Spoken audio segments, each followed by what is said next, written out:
Hello, Assalamu alaikum everyone. With another grammar lesson, I'm Khalim Mughal, and in this video I'll teach you about the linking words if, unless and in case. जी तो आज की video में हम मज़ीद 3 linking words के मुतल्लिक जानेंगे कि इनका हम किस तरह से इस्तेमाल करते हैं और किस सिचुएशन में इनको इस्तेमाल करते हैं। तो याद रखें, ये जो 3 लिंकिंग वर्ड्स हैं इफ़, अनलेस और इन केस, इनका इस्तेमाल हम एक कंडीशन के लिए करते हैं। यानी कि हमें कोई ना कोई कंडीशन दरपेश होती है तो उस वक्त हम इन तीनों में से किसी एक का एक मुनासिब सिचुएशन के हवाले से इनका इस्तेमाल कर सकते हैं। तो ये एक बेसिक रीज़न है जो कि आपने याद रखनी है कि इन तीनों के इस्तेमाल के लिए किसी न किसी शर्त का पाया जाना बहुत ज़रूरी है। कंडीशन से मुराद एक शर्त होती है कि जो लागू हो।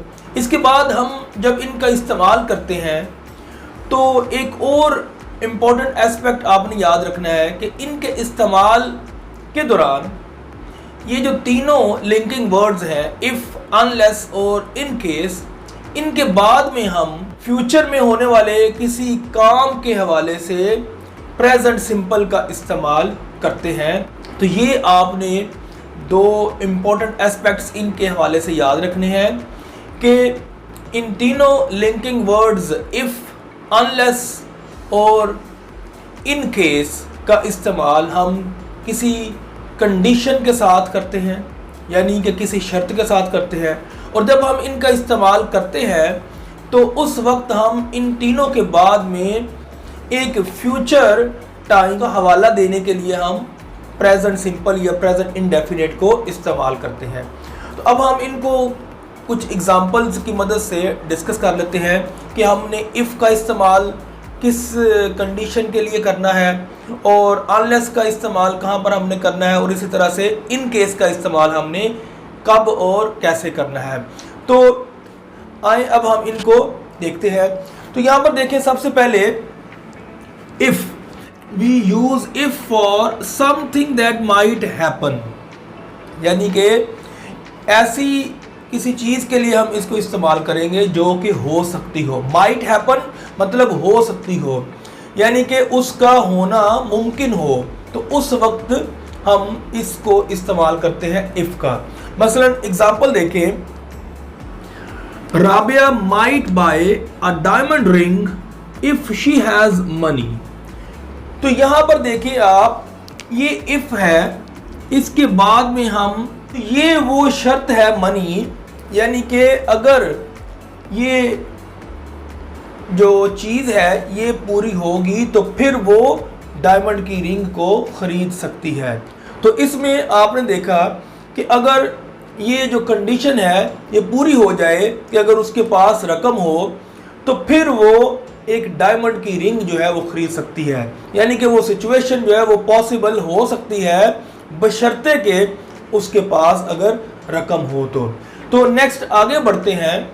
तो अनलेस के लिए याद रखें कि we use unless to talk about something that could be true in the future, यानी कि हम इसका इस्तेमाल तब करते हैं जब मुस्तकबिल में कोई चीज़ हकीकत बन सके या हकीकत बन जाए तो उस वक्त हम इसका इस्तेमाल करते हैं।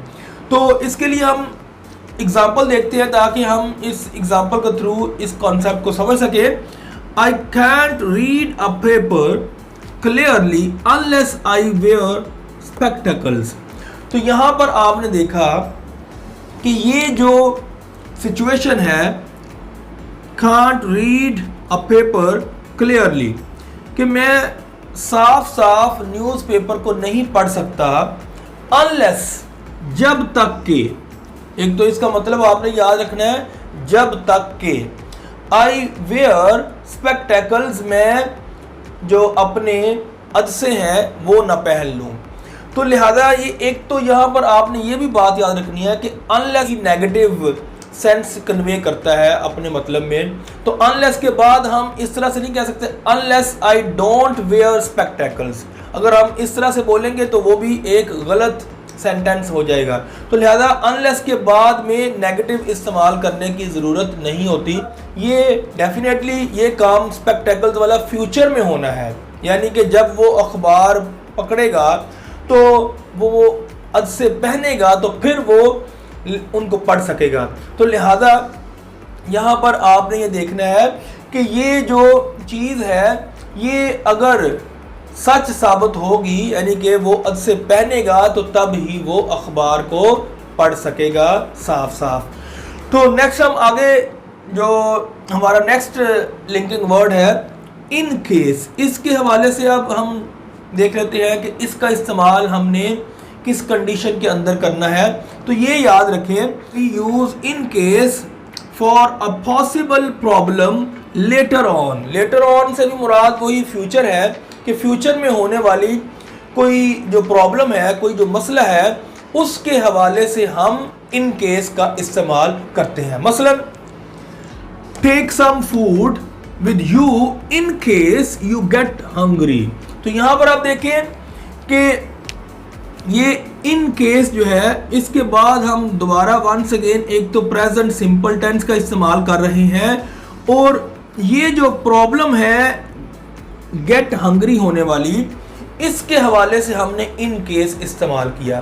तो इसके लिए जब हम इन केस को इस्तेमाल करते हैं तो उसके लिए हम जो उसके सदेबाब के तौर पर उस प्रॉब्लम को यानी कि ख़त्म करने के लिए जो कुछ एक्शन करते हैं वो उस वक्त करते हैं। तो लिहाजा ये यहाँ पर देखें, ये फूड जो है वो ले जाने का बंदोबस्त किया गया ताकि अगर वो फ्यूचर में आने वाले वक्त में अगर वो हंग्री हो, भूखा हो, तो वो अपनी उस प्रॉब्लम को सॉल्व कर सके। इफ़ और इन केस का जब हम इस्तेमाल देखते हैं तो इनमें डेफिनेटली एक स्लाइड सा डिफरेंस है। तो वो एक स्लाइड डिफरेंस आप इस तरह से भी याद रखें, जब हम इन केस का इस्तेमाल करते हैं तो इसके लिए हम फ्यूचर में होने वाला जो एक मसला है या कोई प्रॉब्लम है उसके सलूशन के लिए शुरू में ही कुछ काम यानी कि उसका बंदोबस्त करके हम निकलते हैं। तो लिहाजा ये एक फ़र्क है, क्योंकि मैं दोबारा से आपको ये समझा दूं, यहाँ पर इफ़ में जो हमने देखा कि Rabia might buy a diamond ring if she has money. If she has money यानी कि जब उसके पास होगी, ये उसने बंदोबस्त नहीं किया हुआ। जबकि यहाँ पर आपने देखा कि take some food with you, कि अपने साथ वो बंदोबस्त करके जा रहा है ताकि अगर कोई प्रॉब्लम उसको भूखे होने की पेश हो तो वो उसका बंदोबस्त कर सके। तो ये भी आपने एक जो फ़र्क है इनके हवाले से याद रखना है। तो ये वो चीज़ा एस्पेक्ट्स हैं जो कि डेफिनेटली बताना बहुत ज़रूरी थे ताकि आप इनकी मदद से बेहतर इंग्लिश बोल सकें। Thanks for watching and until my next video, bye bye.